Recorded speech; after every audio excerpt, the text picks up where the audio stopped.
My name is Akua, and I am an attorney with the Commons Law Center.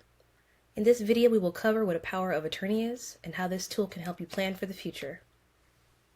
The Commons Law Center is a nonprofit law firm in Oregon, offering sliding scale legal services in a variety of fields, including family law, nonprofit law, asset preservation, also known as estate planning, and business law. The video that you are watching falls into the asset preservation category. Before we get started, I need to remind you that this is general legal information, not legal advice. I am not your lawyer, nor am I acting as your lawyer by providing this legal information. That being said, let's dive in. So, what is a power of attorney? A power of attorney does not refer to an attorney's legal authority. A power of attorney is a planning tool that protects your assets while you are alive. There are two forms of power of attorney: financial and medical. We will discuss financial power of attorney in this video. We will cover medical power of attorney, or advanced directives, in an upcoming video. Setting up this document is helpful when you are alive but unable to manage your bills, balance your checkbook, or understand your finances. Going forward, we'll use the term incapacitated as a shorthand for when you are unable to manage your finances. A power of attorney has a principal and an agent. The principal is you, the person creating the power of attorney. As the principal, you name someone to act on your behalf.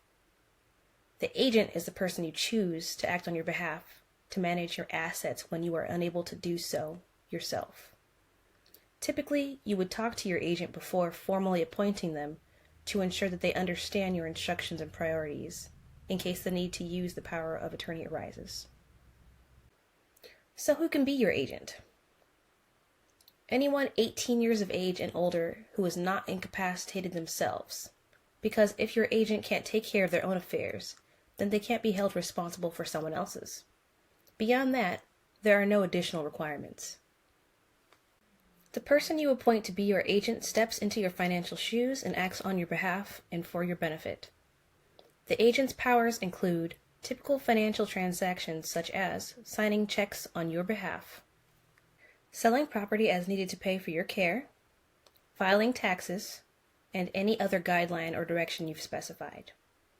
Your agent's authority can be as limited or as broad as you need it to be. This includes limiting their authority to transact with only one bank account, or for example, limiting their authority to manage your finances while you're out of the country. Power of attorneys are flexible, so remember, it's totally up to you.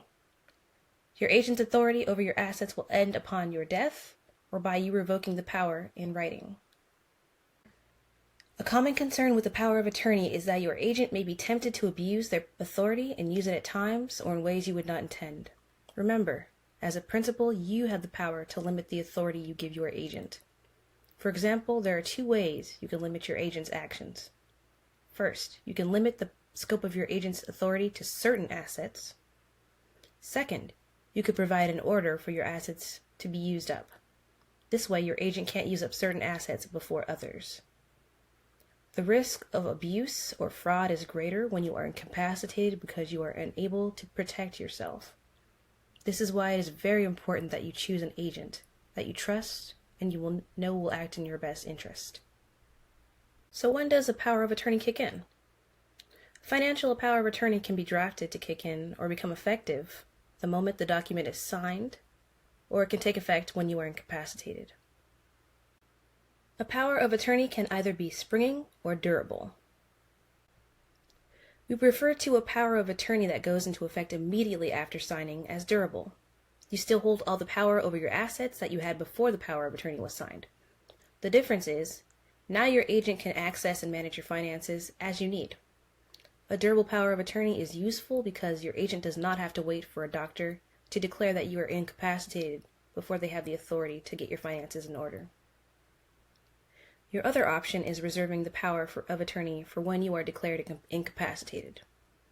This is referred to as a springing power of attorney. In this scenario, your agent can only use the power when you officially declared incapacitated by a medical professional, and no sooner. This power springs into action when you are declared incapacitated. As the creator of this document, you get to decide when the power of attorney goes into effect.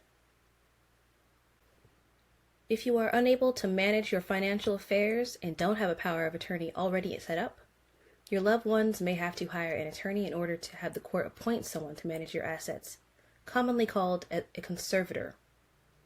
A conservator plays the exact same role as an agent, but the conservator is appointed by the courts instead of by you.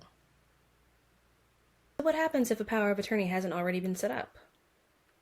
If you are unable to manage your financial affairs suddenly and don't have a power of attorney already set up, your loved ones may have to hire an attorney in order to have the court appoint someone to manage your assets, commonly called a conservator. A conservator plays the exact same role as an agent, but the conservator is appointed by the court instead of by you. If you need a conservator, your family must hire an attorney, deal with the court system, and possible invasion of privacy concerns, all while you're incapacitated. This process can be long, confusing, and expensive, so it's worthwhile to put a plan in place ahead of time, even if you end up never needing it. Here is a brief overview of the differences between an agent and a conservator.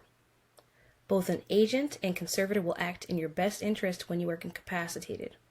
Unlike an agent, a conservator is assigned by the court because there is no power of attorney in place. The conservator is appointed after you are declared incapacitated, and this means you are unable to guide their decisions.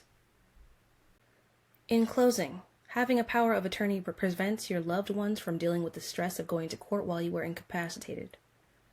A power of attorney also provides you with control of your finances, even when you're not able to physically carry out these plans yourself.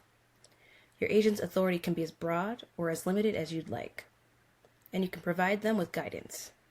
In uncertain times, a power of attorney can provide structure to help your family stay financially stable while you get back on your feet. This is where the Commons Law Center comes in. If you have any questions about setting up a power of attorney, please feel free to call one of our attorneys at 503-850-0811 or email us at hello@thecommonslawcenter.org. Thanks for listening.